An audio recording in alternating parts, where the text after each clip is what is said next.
Sa magkahiwalay na buy-bust operation, napatay ang dalawang tulak umano ng droga sa Davao City. Ang isa sa mga suspect, nagtangka pa raw magpasabog ng granada. Makibalita tayo kay Jandy Esteban ng RTV1 Mindanao. Nagsagawa ang Sasa Police Station ng buy-bust operation sa Purok 10, Barangay Bunawan, Davao City. Target nila ang tulak umano ng droga na si Al-Shirav Sali Ahmad, 30 taong gulang.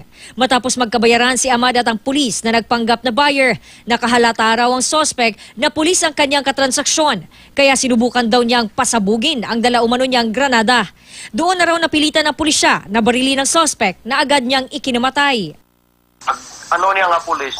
Nagbunot na siya granada. Pagbunot na siya granada, dili magod niya mabira dayon ang primary pin.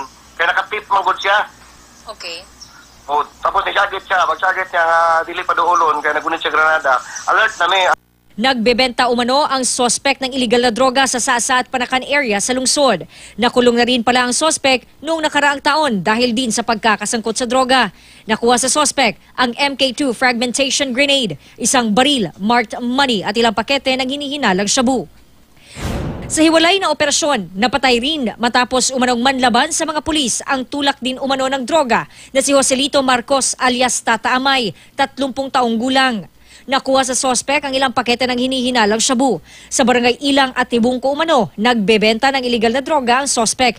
Wala pang pahayag ang mga pamilya na mga napatay na sospek sa droga. John D. Esteban, Nagbabalita, Pilipinas.